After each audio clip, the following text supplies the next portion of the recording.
Hermanos, buenas noches. Vamos a disponernos, mis hermanos, para iniciar este segundo día de clases.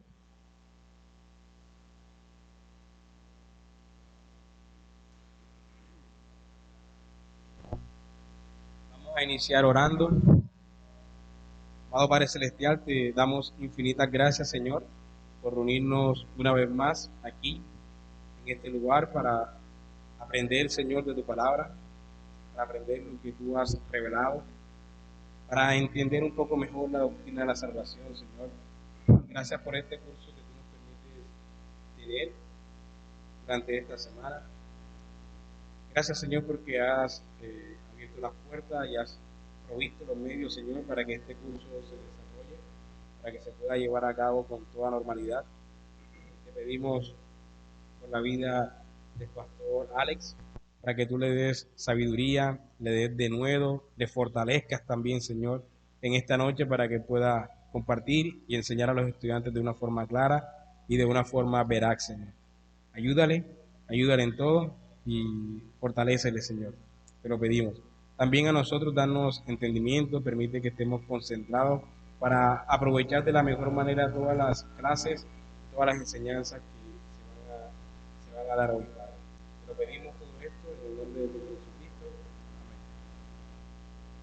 Bueno, mis hermanos, antes de comenzar quisiera escucharles un poco sobre que nos resuman lo que aprendieron el día de ayer. ¿Alguien recuerda qué aprendieron el día de ayer o ya se les olvidó?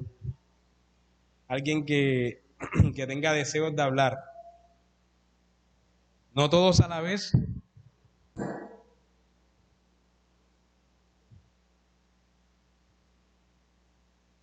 ¿Quién quisiera resumir lo que aprendió el día de ayer o de pronto mencionar algún aspecto importante de lo que se enseñó el día de ayer, que le haya llamado la atención, que lo haya aprendido?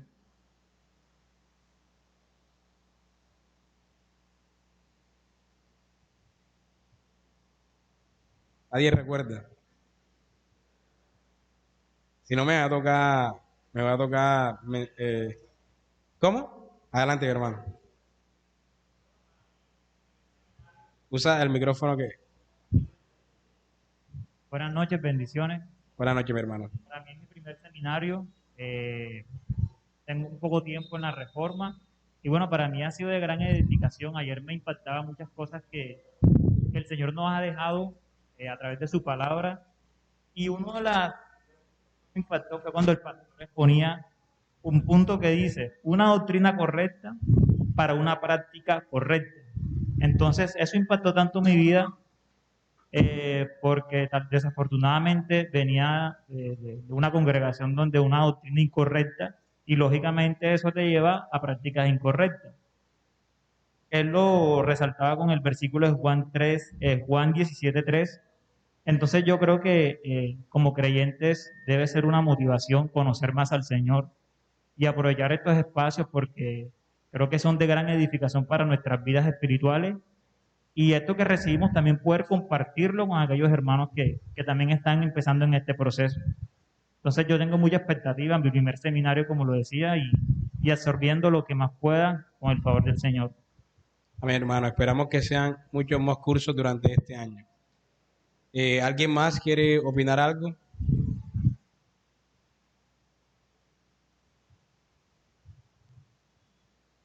Buenas tardes. Bueno, le doy gracias a Dios, pues deseaba desde hace mucho, bueno, casi desde que te perdí de vista, volver a tener una enseñanza como de este talante.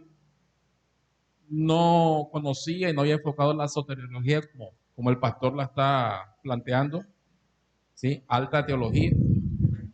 Y pues me hizo reflexionar bastante anoche porque pues tenía la idea, me había creado esa división tan férrea entre la comunidad reformada y aquellas comunidades que no lo son, y pues siempre las miraba o las miro, porque todavía no me termino pues de ver la magnitud de las cosas, como arminiano.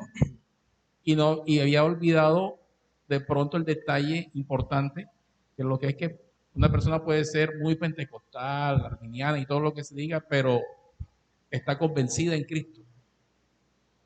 Y una persona, entonces eso me lleva por ende a pensar de que una persona reformada se puede conocer toda la reforma y toda la confesión que quiera, pero no está plenamente arraigada en Cristo. Eso marca una diferencia, pero con muchas expectativas de seguir avanzando. Gracias, hermano, por tu aporte. Bueno, yo tengo dos preguntas. Alguien, por favor, que nos diga qué es la soteriología, qué es lo que estamos estudiando en este curso durante esta semana. ¿Qué es la soteriología? Doctrina de la salvación, ok. ¿Y alguien puede resumir qué, bueno, cuál es el punto principal de los sistemas no reformados, como vimos ayer, como el semipelagianismo y el arminianismo, por ejemplo? ¿Cuál es el punto principal de esas posiciones, de esas corrientes teológicas? El punto principal es que el hombre me parece a mí, que si el hombre tiene algo que ver en la salvación.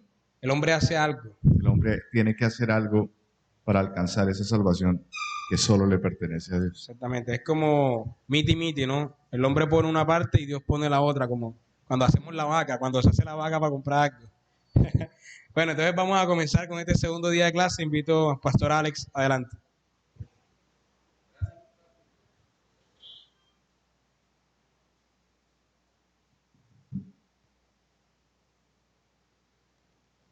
Tengan todos buenas noches, mis hermanos. Señor les bendiga. Vamos nuevamente a orar, a pedir la dirección del Señor, que Dios nos ayude y nos ayude a comprender y a presentar la doctrina de la soteriología con humildad, con sabiduría. Señor Dios Todopoderoso, tú eres nuestro Padre y a ti sea la gloria y la honra y la alabanza por siempre. Queremos suplicarte en esta hora que nos des entendimiento para entender sabiduría de lo alto, pero ante todo un corazón humilde para ser piadosos, Señor, para de verdad vivir delante de tu presencia en cada día de nuestra vida y glorificarte en todo, Señor. Gracias en el nombre de Jesús nuestro Señor. Amén.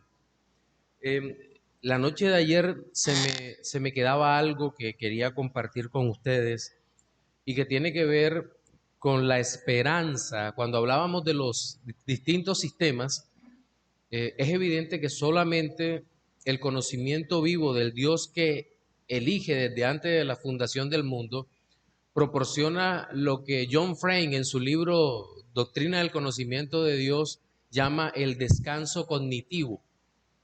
¿Qué es el descanso cognitivo? Es tal vez una de las figuras más hermosas que uno encuentra gracias, Oscarito, que uno encuentra en todas las definiciones teológicas.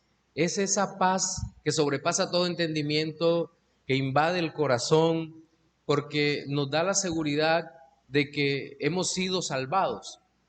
Es decir, Dios ha operado a destra de afuera y nos ha tomado y nos tiene guardados en su mano. Y que como leía hoy, creo que en la teología de Gerhardus Voss, dice que podemos descansar no en nuestras inútiles fuerzas, sino en la todopoderosa fuerza divina que es la que nos sostiene. Y eso nos debe dar esperanza. Es más, quiero compartir Salmos 48. Son dos textos para que veamos esto de la esperanza antes de seguir en los aspectos de la clase de hoy, que vamos a entrar en bastantes tecnicismos hoy. Creo que ayer fue una mezcla, ¿cierto?, de cosas muy técnicas con cosas sencillas.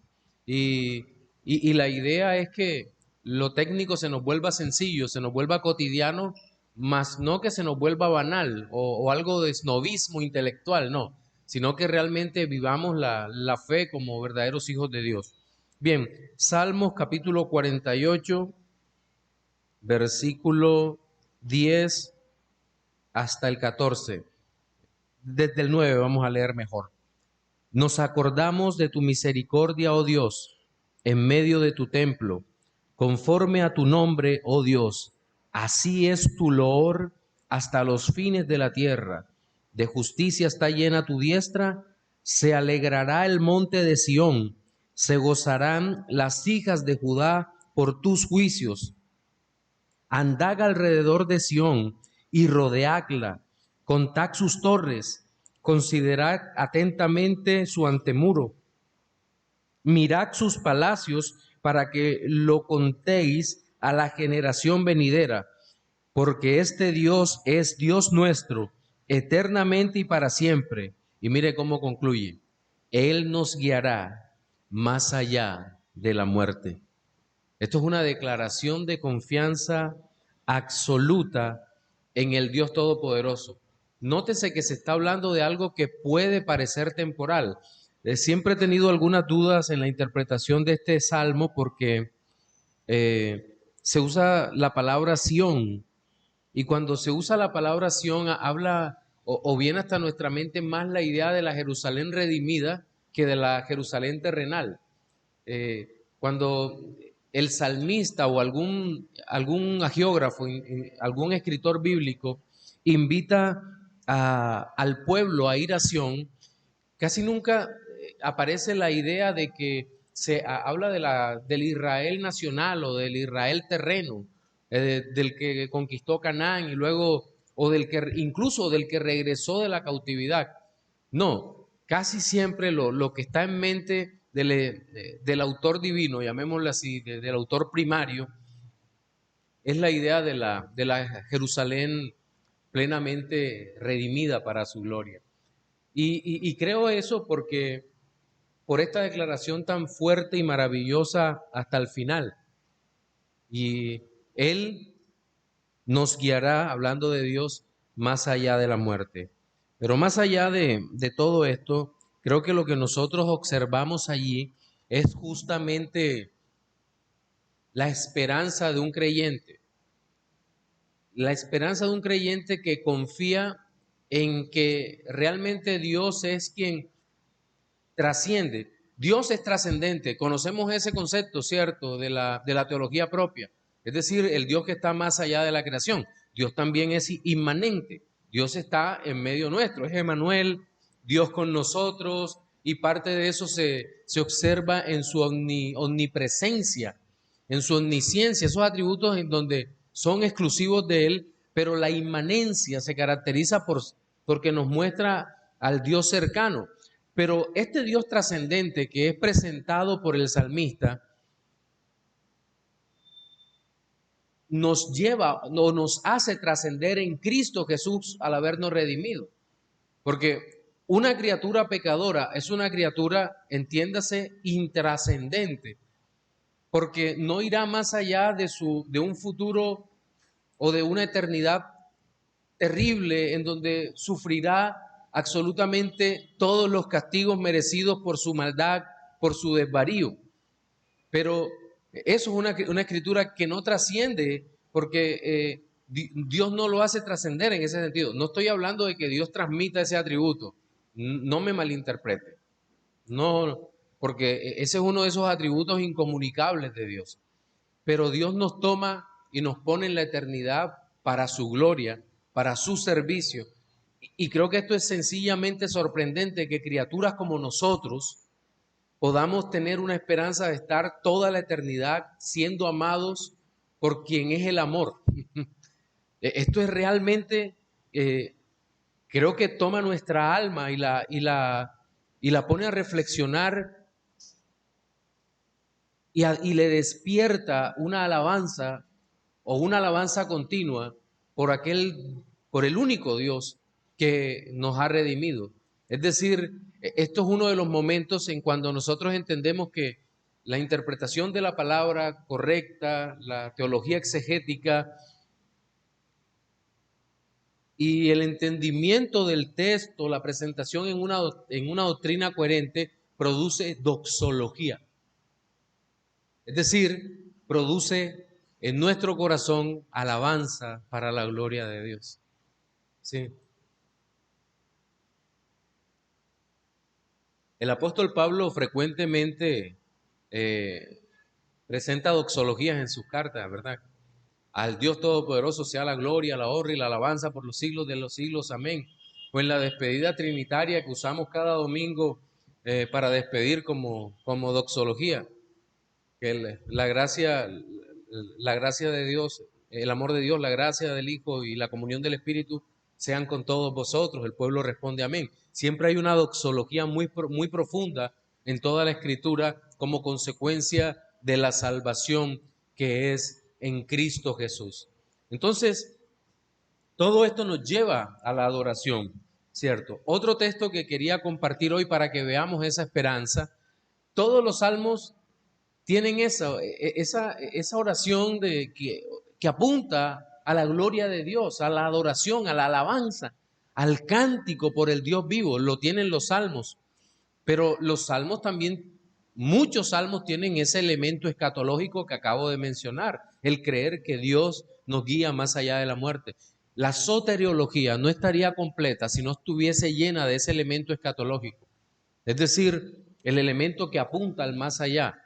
Y aquí es donde se diferencia también los sistemas humanistas de la verdadera fe, de la verdadera religión, porque la verdadera fe, la fe cristiana, tiene los ojos puestos en Jesús, que está sentado en el trono a la diestra del Padre. Tiene los ojos puestos allá. ¿A través de qué? De la fe. Eso es.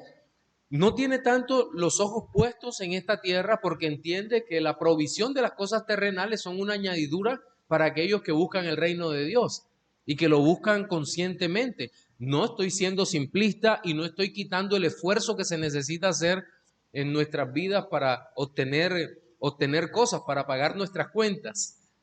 Pero lo que sí estoy diciendo es que la máxima esperanza de todo creyente es que un día estaremos con Cristo. A eso debe apuntar toda la soteriología, a un elemento escatológico definido en donde vamos a estar con nuestro Señor todo el tiempo por los siglos de los siglos. Amén. Bien, el otro texto se encuentra en Apocalipsis, capítulo 22.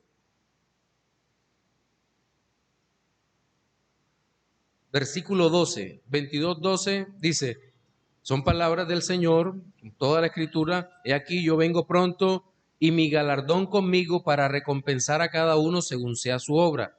Yo soy el Alfa y la Omega, el principio y el fin, el primero y el último.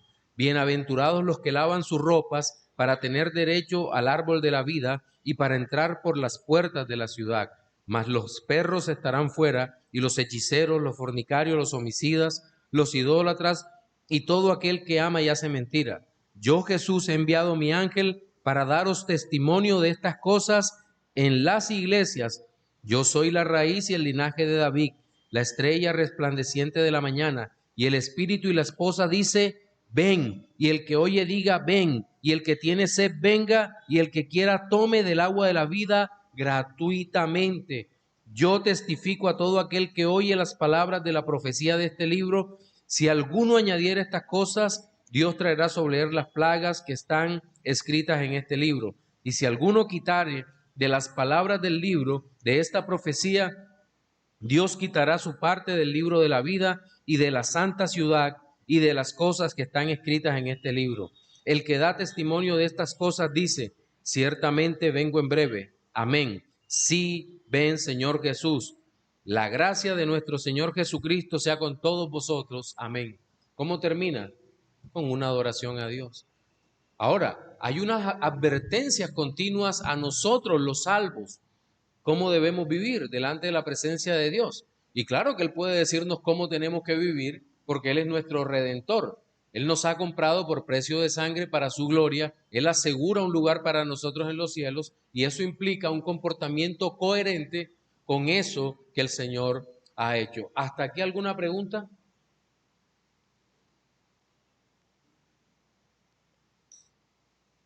Muy bien, entramos entonces al segundo de los contenidos. Conceptos necesarios de teología para entender la salvación. Y vamos a partir del Ordo Salutis. ¿Hemos escuchado lo que es el Ordo Salutis? ¿Qué es el Ordo Salutis?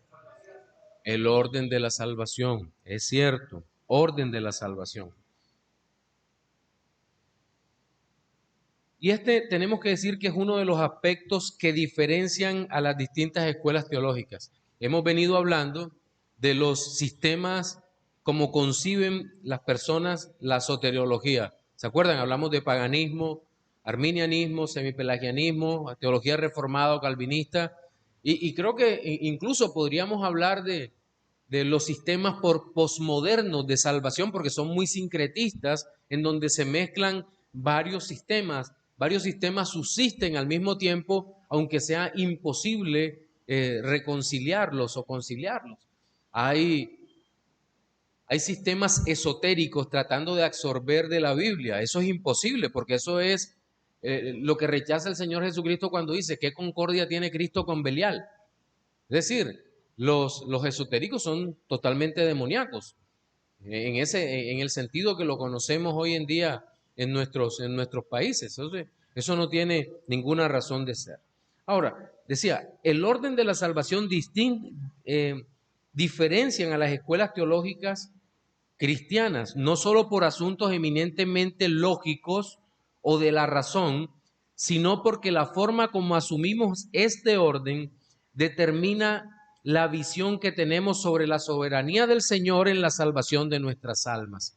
Y esto es bien importante porque lo que nosotros creemos acerca de la salvación no solo está marcado por cómo recibimos los argumentos sobre la doctrina misma de soteriología, sino por la visión que tenemos acerca de la soberanía de Dios. Si nosotros tenemos una mala comprensión de quién es el Dios soberano, vamos a tener una pésima comprensión de la salvación. No vamos a poder saber. Yo ayer les hablaba sobre el concepto de soberanía. Dios es soberano, pero para ser soberano tiene que gobernarlo todo, y para gobernarlo todo tiene que ser todopoderoso, totalmente sabio, omnisciente, tiene que estar en todas partes con su presencia bendita, y tiene que ser pleno en todos sus atributos, ¿cierto? Para poder ser Dios soberano.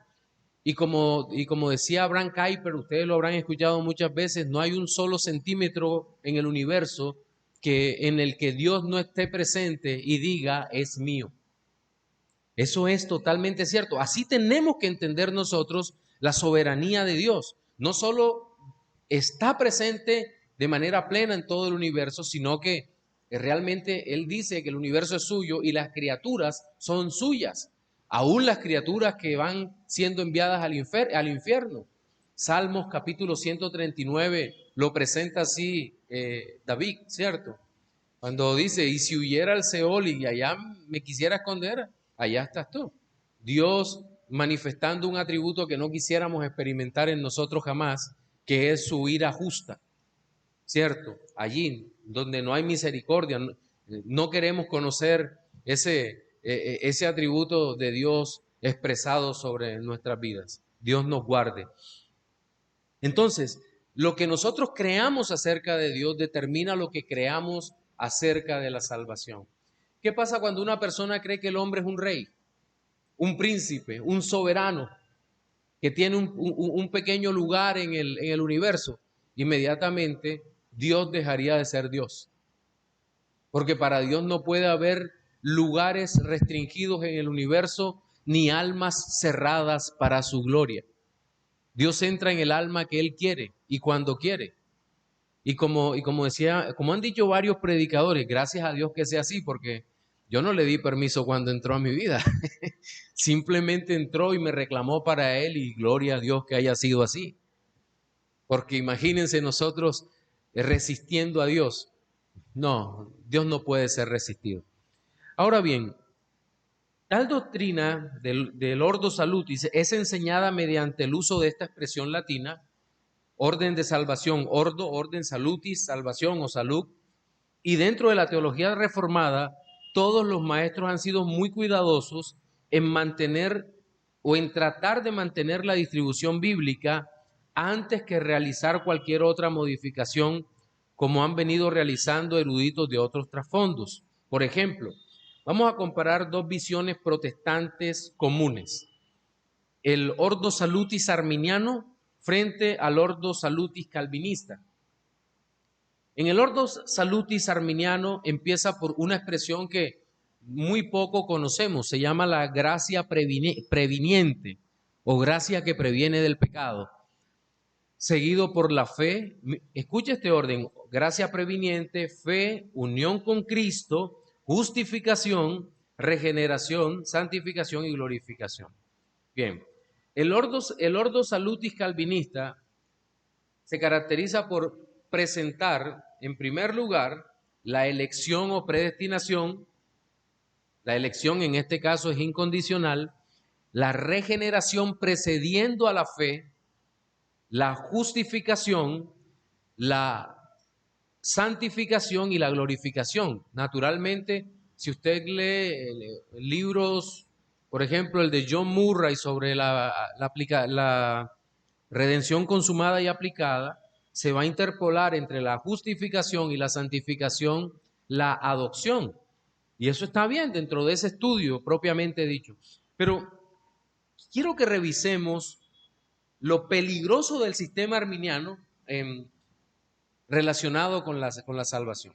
El primer concepto ese que aparece es la gracia previniente. ¿Alguno había escuchado esto? ¿Gracia previniente?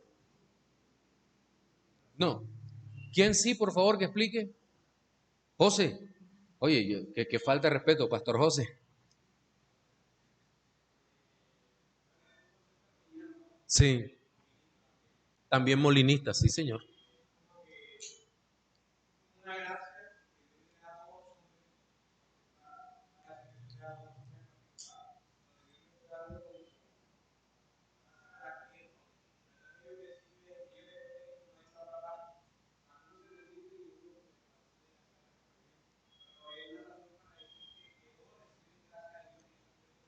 Es como una base de gracia para que a partir de allí puedan buscar a Dios. Sí, ese concepto bíblicamente es inexistente. De hecho, ellos tienen muchos problemas cuando van a buscar ejemplos y tal vez algunos hablan del caso de Abraham.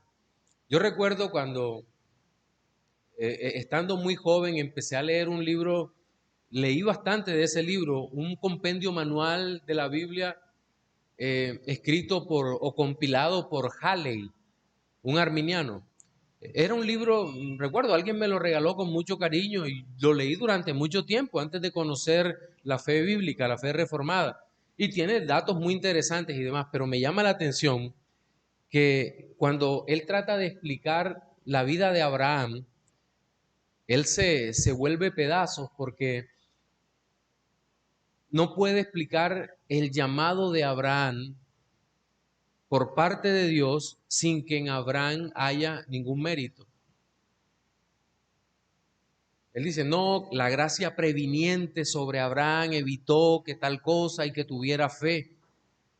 Pero resulta que cuando nosotros llegamos al último capítulo del libro de Josué, Josué 24, creo que versículo 2 o 3, si no me equivoco, en Josué dice que Abraham vivía con Taré, con su padre, en Ur de los Caldeos, adorando a otros dioses. Era un pecador como cualquiera de nosotros. Entonces, allí no operó algo así como una gracia preveniente y en ningún creyente, todos los creyentes lejos de Dios, estamos lejos del Señor, lejos de las promesas, lejos del reino, hasta que Dios tiene misericordia de nosotros. Pero esto también es peligroso porque luego de la gracia previniente, hablan de la fe. Y usted se dará cuenta en ese orden que la fe, si es presentada en ese orden tan estricto como ellos lo presentan, la fe es vista como naciendo del corazón humano no regenerado. ¿Ve el peligro? Lo nota inmediatamente, ¿cierto? La fe naciendo del corazón humano no regenerado. Mis hermanos, la fe no es un producto humano.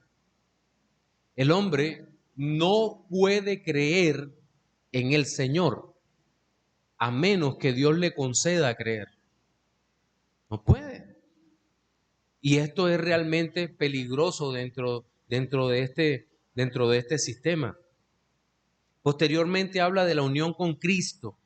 Y yo, incluso leyendo muchas páginas arminianas, no estoy muy seguro que estemos hablando de lo mismo.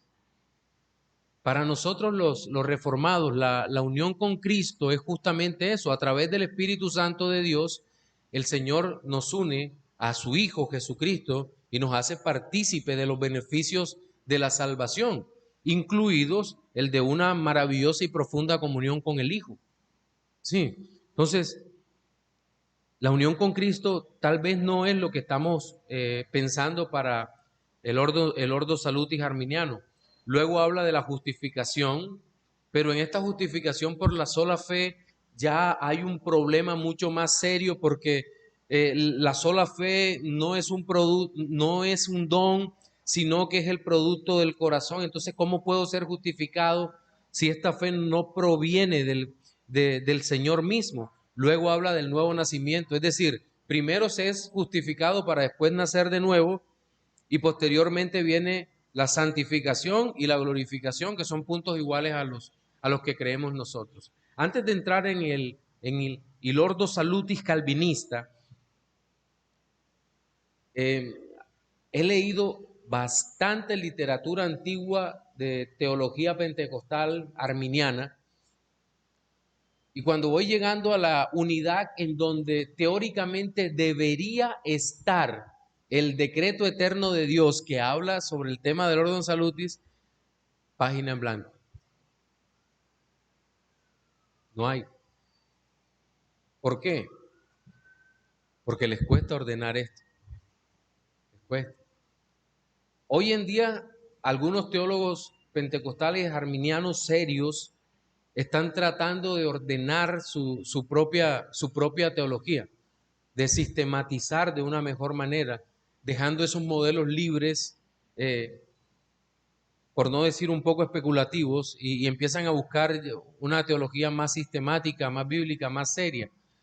Yo creo que eso va a producir unos cambios en el mediano plazo bastante visibles, como lo ha estado produciendo en la escatología, el tema del dispensacionalismo progresivo.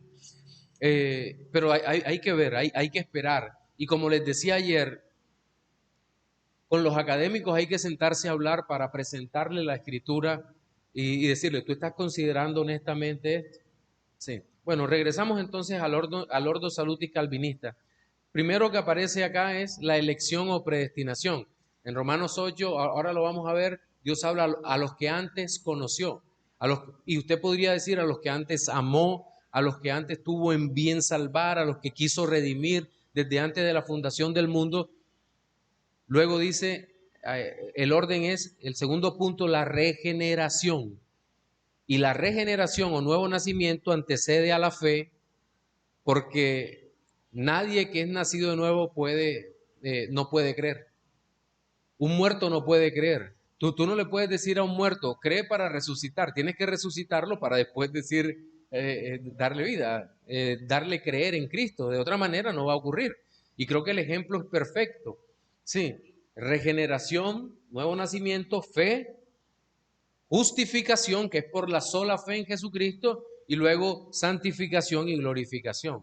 Dentro del semipelagianismo, la santificación es el camino hacia Cristo, pero en la fe bíblica, Cristo es la santificación. Somos santificados por la obra del Espíritu Santo. El premio de la santificación no es la salvación. Somos salvos para poder seguir siendo santificados. No hay otra manera. No hay otra manera. Nuestra condición es que somos justificados por la fe. Tenemos una santificación inmediata, pero vamos progresando en la santificación hasta la glorificación. Hasta ahí vamos bien. Si voy muy rápido, profe, póngale pausa, hermano Alex, espérese un momentico, repítame esto que no entendí, cualquier cosa. ¿Oyó? ¿Vamos bien hasta ahora? Sí. Muy bien. Entonces, hasta ahora hemos visto diferencias que son fáciles de notar.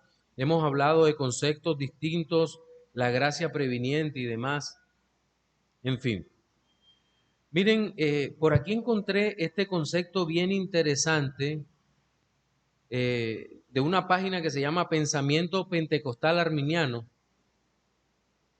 sobre el tema de gracia previniente. Dice, sostiene que antes que un hombre pueda buscar a Dios, Dios primero debe haber buscado al hombre. Dios debe haber dado el primer paso. ¿En virtud de qué? De lo que hablábamos, la gracia previniente. Antes de que un hombre pecador pueda pensar correctamente en Dios, debe haber una obra de iluminación realizada dentro de él. La Biblia nos enseña claramente que buscamos a Dios porque y solo porque Él primero ha puesto un impulso dentro de nosotros que nos incita a la búsqueda. Nadie puede venir a mí, dijo nuestro Señor, si no lo atrae el Padre que me envió. Juan 6:44, versión NBI. Y es por esta atracción sobrenatural que Dios nos quita todo vestigio de crédito por el hecho de venir. El impulso de buscar a Dios se origina en Dios, pero el resultado de ese impulso, atentos a esto, depende de nuestra respuesta a dicho estímulo o atracción divina. A esto le denominamos sinergismo evangélico. Es decir, el hombre coopera con Dios en la salvación. La Biblia nos enseña que no hay tal sinergismo en la salvación. La salvación es monergista, mono de uno, monergista. Dios, solamente Dios, es el que salva. ¿Cuál es nuestra participación en la salvación? Es una participación pasiva negativa, es decir, pasiva porque no podemos hacer nada para salvarnos, y negativa en el sentido pecaminoso, porque lo único que ponemos dentro de, de esta salvación tan grande es el pecado. Bonita colaboración la nuestra. Nosotros no podemos sino darle gloria a Dios por lo que Él hace. Sí, ¿alguna pregunta hasta aquí? ¿Alguna inquietud? Bueno, qué bueno, se levantaron varias manos, esto no había ocurrido. Bueno, hasta acá. Jonathan. Hola, pastor. Hace un instante se mencionó un término que es posible que varios de aquí no lo conozcamos. Cuando hablamos de molinismo, ¿a qué nos referimos? Ok. El molinismo es o fue fundado por Luis de Molina, un contrarreformador, un católico romano. Y el molinismo básicamente es una creencia de que Dios, para crear, creó el mejor mundo posible. El mejor mundo posible. Y que ese mejor mundo posible vino a existir por la observancia de millones de posibilidades del mundo. Cualquier parecido con el Doctor Strange no es mera coincidencia. Entonces Dios, el Dios que conoce todas las contingencias, vio cuál era el mejor mundo que le daba a él gloria y decidió crear ese mundo. Y luego está el tema del conocimiento medio, que seguramente lo vamos a hablar después. Es decir, ¿qué pasa con las decisiones del hombre, las decisiones contingentes del hombre? ¿Cómo ese conocimiento medio hace que se cumpla el decreto eterno de Dios? El molinismo es un monstruo teológico, pero que finalmente no tiene sentido. Digamos que el molinismo es una versión más sofisticada del arminianismo, llamémosle así. Sí. Ahora, nosotros sabemos que Dios conoce todas las contingencias, pero no significa que Dios haya tenido la intención de crear varios mundos, o que haya calculado la posibilidad de la existencia de varios mundos para que existiera el mejor para él. No, nosotros sabemos que nuestro Señor Jesucristo dijo: ay de ti Corazín, ay de ti Betsaida, porque si en vosotras se hubieran hecho los milagros que se han hecho, porque si en Sodoma y Gomorra se hubieran hecho los milagros que se hicieron en ti, se hubieran salvado. Es decir, Dios muestra su intención, su soberanía en la salvación. Es decir, las he podido salvar, pero no fue mi intención hacerlo. Es lo que Dios declara en ese tipo de pasajes. Pero eso no significa la creencia de que pueden haber universos posibles en donde tal o cual cosa pase. Algunos molinistas actuales han llegado al extremo de decir que puede existir un universo, es posible un universo en donde Cristo no haya redimido. Ven acá, ¿cómo así?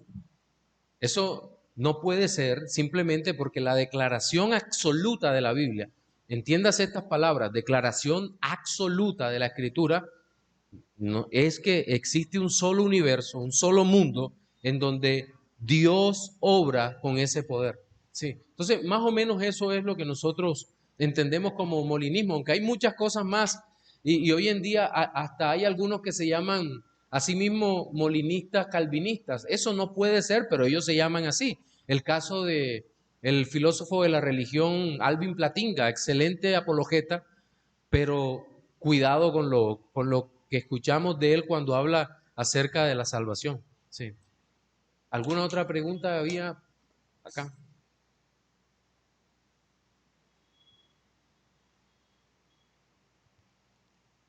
¿Me das tu nombre, mi hermano? Que sí. Héctor Gómez. Héctor. Buenas noches a todos. Pastor, dentro de las visiones protestantes del Ordo Saludis, teniendo en cuenta el sistema del arminianismo o pelagianismo, este concepto que usted nos dio de sinergismo evangélico, ¿en qué fase se encontraría dentro del sistema? Ya sea dentro del sistema del arminianismo o el pelagianismo, el concepto que usted nos dio El de sinergismo sinergismo evangélico, evangélico, ¿en qué fase se encontraría? en la única parte donde no está es en el calvinismo, que somos totalmente monergistas en cuanto a salvación. Todos los demás sistemas cristianos son sinergistas en cuanto a salvación, todos, porque en todo exigen la intervención del hombre colaborando con Dios para salvación. O sea, usted nos dijo que efectivamente era un impulso que ponía el Señor, que venía de Dios, pero que definitivamente el hombre luego decidía si respondía a ese estímulo o no. La pregunta mía era, ¿en qué fase dentro del Ordo Salud estaría este concepto de sinergismo evangélico? Buena pregunta. En la fe, en la justificación, incluso en la regeneración, se exige exigirían ellos la participación. La santificación porque confesionalmente hablando, en la santificación hay, dentro de los cristianos calvinistas, hay quienes tienen una visión sinergista solo de la santificación y hay quienes tienen una visión monergista solo de la santificación. Ahora, ninguno de los dos, ni el sinergista calvinista, ni el monergista calvinista en la santificación, creen que el hombre entra en un estado de quietud. A ambos, tanto el sinergista como el monergista calvinistas en la santificación, creen en la participación del hombre a través de las obras que Dios preparó de antemano para que anduviéramos en ellas. Sí, no habla de una especie de quietismo, a menos que sea hipercalvinista. ¿Estamos de acuerdo en eso? Los teólogos que están, sí, ¿verdad? Ok. ¿Alguien más? ¿Ha quedado claro, Héctor, Jonathan? Bien.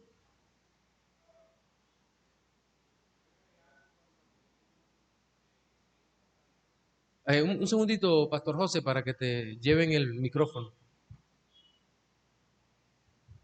Bueno, como decía Pastor Alex, en el molinismo, bueno, por supuesto que hay millones de mundos posibles, así como Doctor Strange, ¿no? Entonces, o sea, el punto del molinismo es la parte como académica del arminianismo. Es el arminianismo, pero presentado de una forma más académica y más compleja, que busca reconciliar la soberanía de Dios con la responsabilidad humana. Y lo que ellos hacen es lo que se ha dicho del semipelagianismo y del arminianismo. Es decir, ellos en última instancia ponen al hombre como el que toma la decisión. Lo voy a ilustrar de alguna manera. En este mundo en el cual Dios decretó, mundo decretado por Dios, porque ellos hablan de tres conocimientos: el natural, que es el conocimiento que Dios tiene por su naturaleza divina; el conocimiento medio, que es el conocimiento que tiene todos los mundos; y el conocimiento creacional debido al mundo que decretó. Nosotros estamos en el mundo en el que Dios decretó. En este mundo en el que Dios decretó, yo soy creyente. pero mi papá todavía no es creyente, ¿sí? Entonces, digamos que yo soy salvo y mi papá no, pero en otro mundo posible, posiblemente yo no era salvo y mi papá sí. Es decir, Dios hubiese podido decretar un mundo en el que yo no fuera creyente, pero mi papá sí lo fuera. Ahora, Dios es soberano en escoger el mundo que quiso escoger. Y este mundo en el que estamos El es mejor mundo. el mundo en el que, el mejor mundo que Dios pudo decretar. Pero la cuestión es, o sea, esos mundos, de todos los millones de mundos posibles que Dios escogió a algunos, o sea, ¿quién le creó esos mundos a Dios? O sea, esos mundos existían independientemente de Dios, porque es como si estuviesen todos esos mundos posibles y Dios escogiera alguno, pero ¿quién creó esos mundos que Dios, o sea, quién no creó físicamente, sino de forma, digamos, mental? O sea, esos mundos, ¿cómo existían independientemente de la mente de Dios para que Dios los conociera fuera de su mente, ¿no? Eso en primer lugar, pero en segundo lugar, el punto es que en otro mundo mi papá iba a creer en Dios y en este mundo creí yo, ¿sí? Entonces, Dios nunca, o sea, Dios escogió un mundo mejor posible, pero en ese mundo todos nosotros íbamos a creer en Dios. Es decir, que en última instancia la decisión está en nosotros. Y así de todas maneras Dios se salva de ensuciarse las manos, por decirlo de cierta manera, entre comillas, de no haber escogido a los otros hombres, porque en otros mundos ellos iban a creer. Pero en este mundo Dios, o sea, Dios escogió un mundo mejor posible. Es decir, donde ellos no iban a creer, pero Dios pudo haber escogido otro mundo donde ellos creerían, pero no era mejor posible. Entonces, como que Dios de esa manera se sostiene que el hombre, en última instancia, la decisión está en el hombre, sigue siendo el hombre que decide por Dios, en primer lugar, y en segundo lugar, se protege de cierta manera o se defiende a Dios del hecho de que Dios no quiso escoger a algunos hombres, ¿sí? Porque en otros mundos Dios los iba a escoger, pero este es el mejor mundo posible. Entonces, básicamente es como tratar de defender a Dios o sea, en lo que la Biblia es clara. En Como lo que supuestamente Dios haga algo indigno de él. exactamente, Esa es la Exactamente. frase que utilizan la mayoría de los molinistas. Pero esto viene más de la filosofía de la religión Exacto. Es que el molinismo, pastor, ahí el molinismo viene siendo una posición más filosófica que que teológica. teológica. El molinismo viene siendo un sistema filosófico que se impone a la Biblia y es como una forma de tratar de reconciliar filosóficamente la soberanía de Dios y la responsabilidad humana, pero sin desprenderse de la Biblia. Y lo que ellos dicen es que es consistente con la Biblia, pero bíblicamente no lo pueden justificar. Sí. Y precisamente por ser filosófico es un poco difícil de explicarlo en el mundo teológico. Sí. Hay que tener ciertos conocimientos de filosofía, conocimiento medio, la contingencia, etcétera, para poder comprender mucho mejor el molinismo. De hecho, sí, el último libro de Lane Crane con J.P. Moreland, que se llama Fundamentos de Filosofía, viene algo de esto. Y esto está fascinando bastante, sobre todo a los intelectuales jóvenes, por la cantidad de términos complejos que ofrece y el tema de universos paralelos, conocimiento medio y demás. Pero creo que nosotros estamos llamados a primero fundamentarnos en la teología como es y luego, si nos da tiempo, como el que tiene un poquito de dinero para invertir en criptomonedas, de pronto invierta algo en eso, pero no es como en este momento de su estudio necesario hacer un esfuerzo en eso. Sí, por ahí léanse uno o dos artículos en donde se rebatan esto, pero no se pongan a leerlo en este momento porque no tiene mucho. Se requiere una preparación académica un poco más formal en este para momento, involucrarse sí, en ese mundo. sí. Ahora, hay un debate hace poco que tuvo Lane Crane con James White. Con Lane Crane. Sí, y ahí Lane Crane muestra específicamente eso, pero está siendo también atractivo porque hoy día, tanto la física moderna como la ciencia moderna están creyendo mucho en el multiverso, es decir, y ahí el molinismo pues tiene mucho que ver con eso, el multiverso y los diferentes mundos posibles. Pueden verse los videos de Paul Beltrán sobre la teoría de las cuerdas y el multiverso. Pueden verlo. Está explicado en términos sencillos a los que les gusta la astronomía, la física cuántica y demás. Héctor. Bueno, para mí fue bien complicado también cuando me vi expuesto a esos conceptos. Y yo recuerdo que yo me aferré a un concepto que yo considero que es simple. Decían que básicamente era que Dios no era soberano porque Él decretara las cosas, sino porque Él había visto previamente todas las cosas. No te entiendo la última parte, tal vez es por el... O sea, que Dios no era soberano porque Él decretara las cosas, sino porque había visto previamente el desarrollo de las cosas. Entonces yo con ese concepto me quedé y no sé, me ayudé con eso cuando me enfrenté al concepto como tal.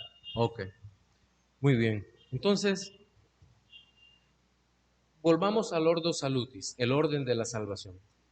Entonces, nosotros estudiamos el orden de la salvación no solo porque sea un proceso lógico para nosotros o porque realmente sea el orden en que Dios lo da, porque Dios es eterno. Y recordemos cómo definimos la eternidad. ¿Alguno puede definir la eternidad?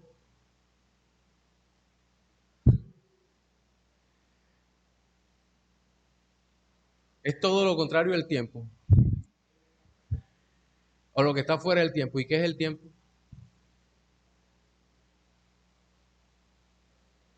Miren, ni siquiera sabemos lo que es un reloj. ¿Qué es un reloj? Ahora no me vayan a decir lo que mide el tiempo. Mentira. Un reloj no mide el tiempo. Un reloj es un elemento que hace siempre lo mismo y nos sirve para orientarnos en el tiempo. Vivimos en el tiempo es una dimensión, no lo sabemos. Y si no sabemos en la dimensión donde vivimos, en el tiempo, menos vamos a saber lo que es la eternidad. Ese es el tema. Dios es eterno, es decir, para Él no rigen las normas temporales como para nosotros. A nosotros nos vamos envejeciendo por culpa del tiempo.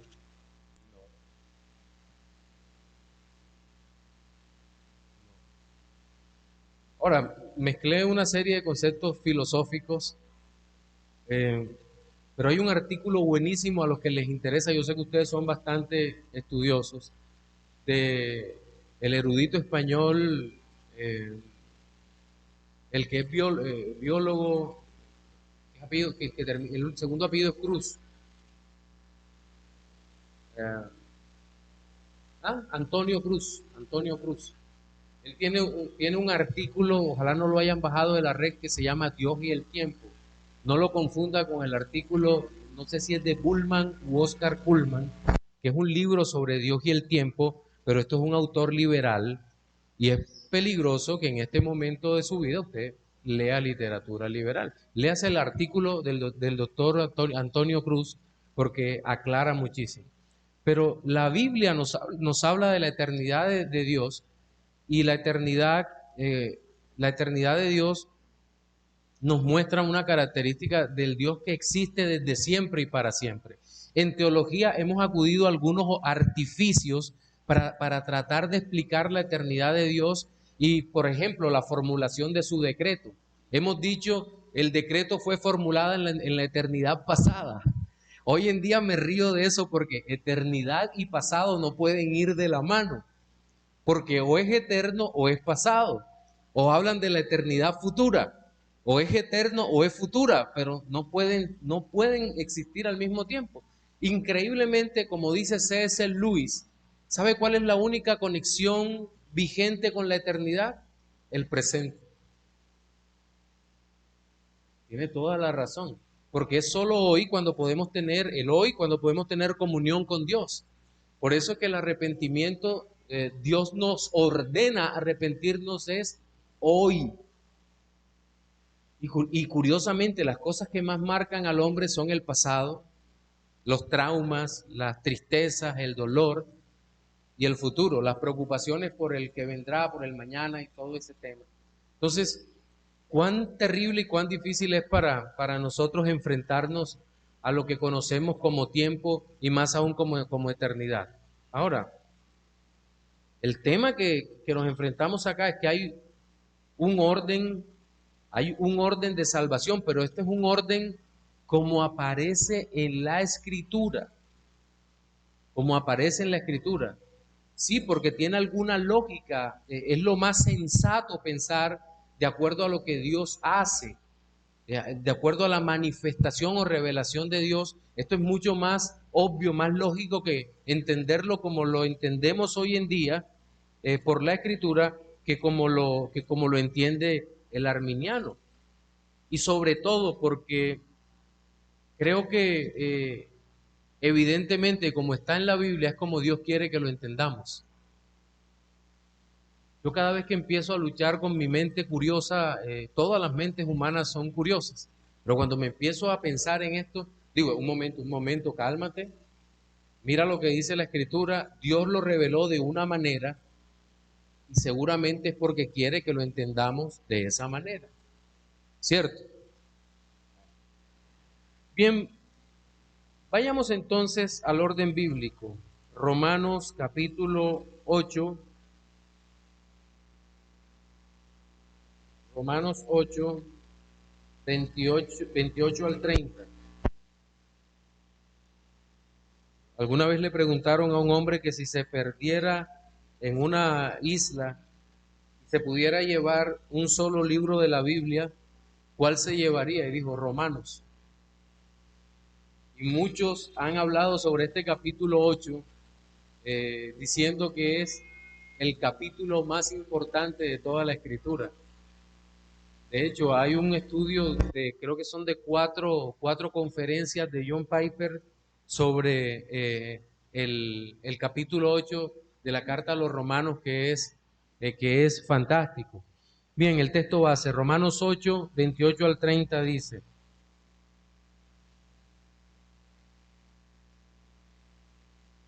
y sabemos que a los que aman a Dios, todas las cosas les ayudan a bien. Esto es, a los que conforme a su propósito son llamados. Porque a los que antes conoció, miren esto, antes conoció, también los predestinó, para que fuesen hechos conforme a la imagen de su Hijo, para que Él sea el primogénito entre muchos hermanos. Y a los que predestinó, a estos también llamó. Y a los que llamó, a estos también justificó. Y a los que justificó, a estos también glorificó. Entonces, vayamos por partes. Lo primero que aparece es a los que antes conoció, es decir, amó desde antes de la fundación del mundo. Decretó que fuesen salvos desde antes de la fundación del mundo. Cuando veamos el orden de la discusión entre infra y supralaxarismo, vamos a ver la discusión que hay ahí sobre este tema. ¿Qué hizo primero Dios? ¿Dios decidió primero salvar al hombre o primero decidió permitir la caída? No lo sabemos porque Dios es eterno y el decreto, pero ¿cómo creemos que ocurrieron las cosas? ¿Debemos perder el tiempo en eso o es importante la discusión sobre eso? Bueno, eso lo veremos en su momento. Pero entonces aquí hablamos de que la razón por la cual Dios conoció, amó, es porque Él nos hizo. Él decidió formarnos, no porque vio lo que previamente íbamos a hacer, sino que Dios determinó, antes de que hubiésemos hecho algo bueno o malo, Dios simplemente determinó que así fuera. Y si lo determinó, Dios es bueno. Creo que a veces la lucha de muchos hermanos con esta parte de la Escritura es porque atribuyen a Dios alguna parte de alguna forma de injusticia, aunque ellos mismos no lo quieran reconocer. Como, Señor, ¿por qué? ¿Por qué tú no determinaste salvar a tal persona que es una persona tan buena? No, este no es un tema simplemente, no es un tema ético. Y cuando nosotros llegamos a la doctrina de la elección incondicional y vemos el caso en Romanos 9 de Esaú y Jacob, o Jacob y Esaú, si nosotros empezamos a hacer, yo creo que lo decía ayer, un análisis moral de los dos gemelos, moralmente, ¿cuál tenía como una mejor referencia desde la perspectiva humana? Esaú. Y se ve claramente en el reencuentro de Jacob con Esaú. Se ve claramente, porque al momento de la reconciliación, yo no sé si ustedes, yo cuando llego a ese pasaje de Génesis, procuro leérmelo completo, desde la lucha de Jacob en Peniel con el ángel hasta el momento del reencuentro, porque todo es un solo relato, va unido. Curiosamente, el Señor le aparece a Jacob, el ángel del Señor, justo antes de la reconciliación, y es cuando lo bendice y lo hace dependiente totalmente de Dios, porque recordemos que Jacob tenía cierta capacidad física poderosísima, movió la roca de la boca de un pozo, cosa que es casi una hazaña sobrehumana. Un hombre con unas capacidades, ingenio imagínense, engañar a Labán era un caso muy serio. Y este hombre tiene aquella encuentro con el Señor y ante su hermano va totalmente incapacitado, arrastrando una pierna a encontrarse con él. ¿Y qué hace su hermano, el malvado de Esaú? Corre a abrazarlo. Corre a abrazarlo. Y mi hermano quería ver. El problema de Esaú, el problema ético de Esaú no es diferente al de todos nosotros. El problema de Esaú era un problema espiritual, porque rechazó a Dios. Y eso es lo que lo condena. Y ojalá eso se nos quede allí, mis amados hermanos, porque no reduzcamos la verdadera religión como lo hace el catolicismo y el arminianismo, al cómo vivimos. Sí, necesitamos vivir a la altura de lo que Dios dice, pero eso no es el todo de la fe. Siempre recuérdelo. Bien, luego viene el tema de la predestinación. A los que antes conoció, también los predestinó para que fuesen hechos conforme a la imagen de su Hijo, para que Él sea el primogénito entre muchos hermanos. Muchas veces se trata muy mal a la elección o predestinación, porque se considera de que Dios es un Dios que deja pasar por alto el pecado, pero eso no es lo que dice el texto. ¿Cuál es el propósito de la elección o predestinación? Ahí mismo lo dice el texto. ¿Para que qué? ¿Cómo?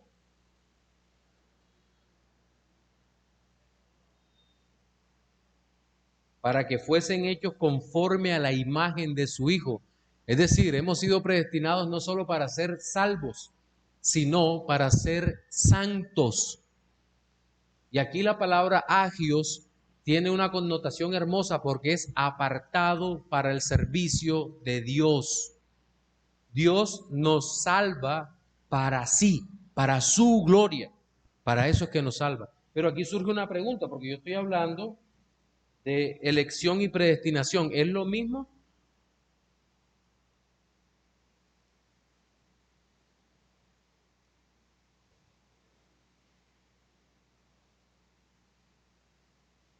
O como dijo alguno, un tipo que tiene creo que 150 de IQ, dijo, son diferentes porque una se escribe con P y la otra con E.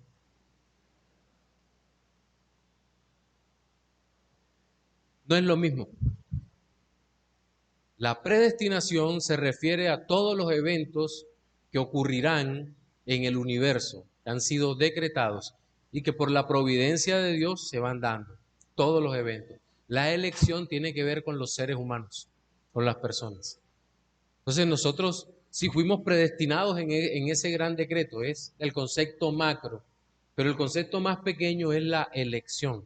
Es decir, hemos sido tomados por Dios, hemos sido agarrados por Dios y hemos sido elegidos por Dios, como aparece en la carta a los Efesios.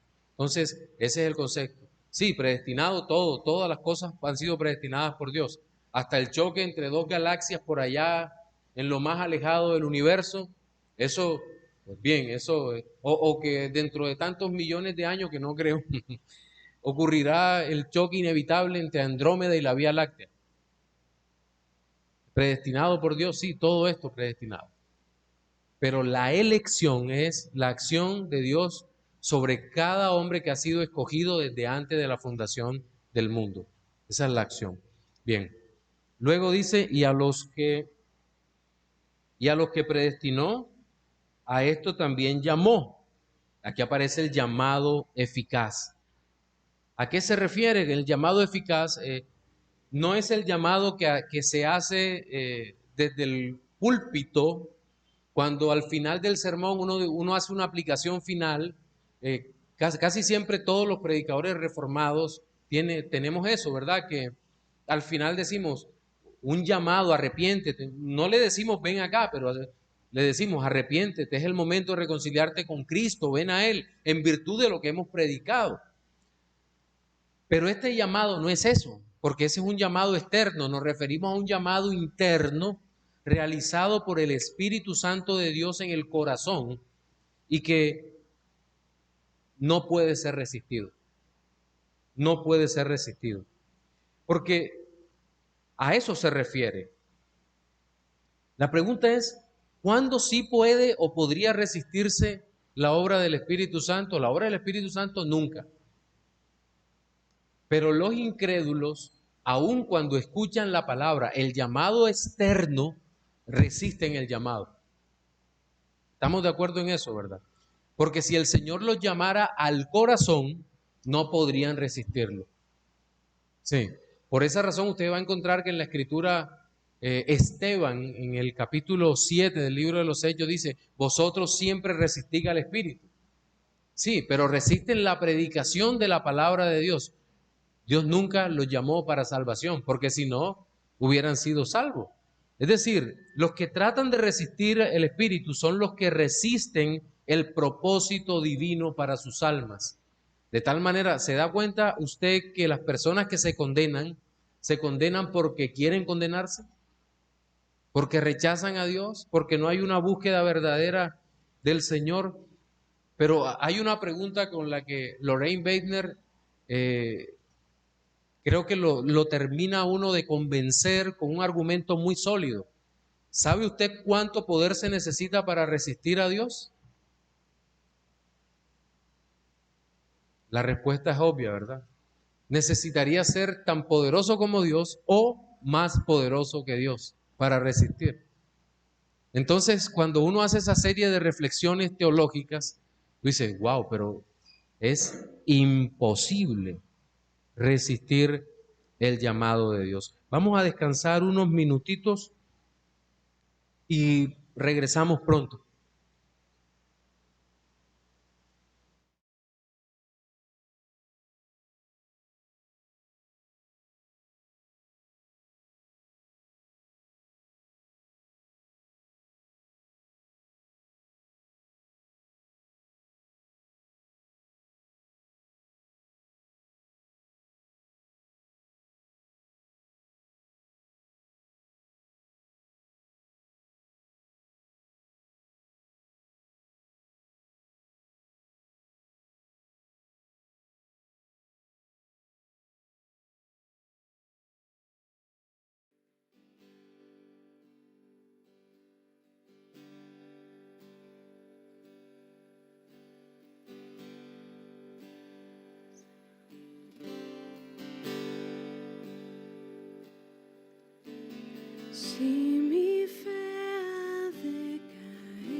promesas fieles son, mi alma guardará. Alto precio Él pagó, Él me sostendrá.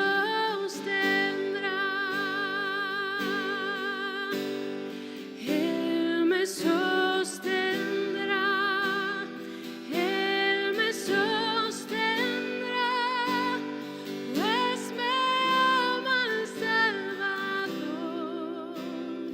Él me sostendrá.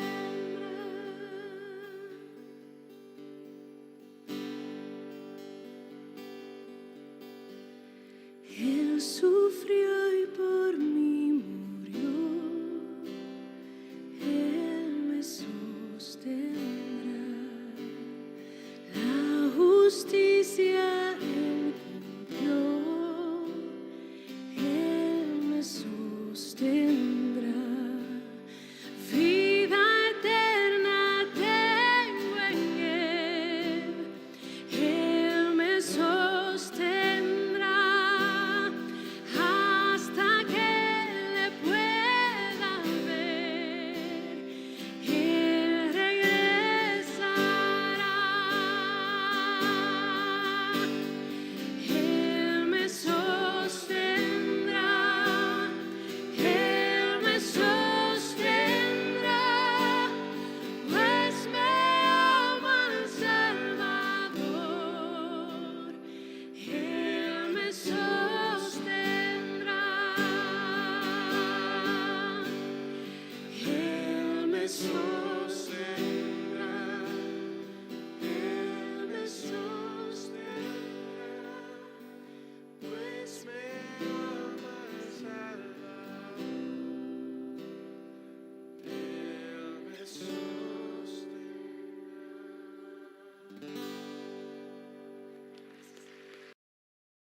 ¿Cómo puede ser que el bueno y justo se hizo hombre y fuera a morir por el más vil pecador? Como siendo yo su enemigo, el sufrimiento en mi lugar tomó en aquella cruz y cargó mi maldad sobre él.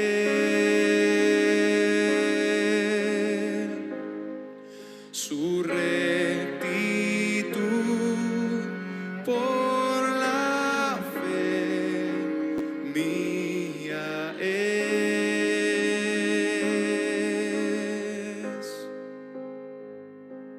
Aleluya, glorioso intercambio, oh cuán gran misterio, que por gracia salvo soy. Aleluya, gloria sea a Cristo por su sacrificio, declarado justo soy en él.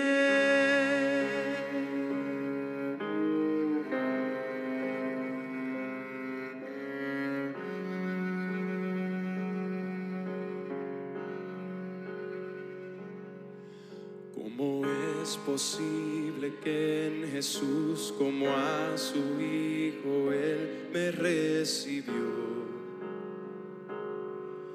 Y su nombre llevo hoy, su perfecta vida de obediencia al Padre, al yo creer, Él me otorgó y perdón me dio, pues cargó mi maldad sobre él.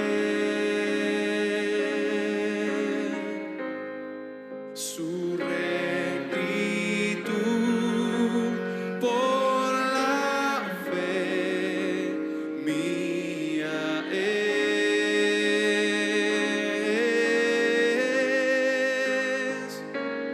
Aleluya, glorioso intercambio, oh cuán gran misterio, que por gracia salvo soy. Aleluya, gloria sea a Cristo por su sacrificio, declarado justo soy. Aleluya, glorioso intercambio, oh cuán gran misterio, que por gracia salvo soy. Aleluya, gloria sea a Cristo por su sacrificio, declarado justo soy en él. Oh, oh, oh, declarado justo soy en él.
Es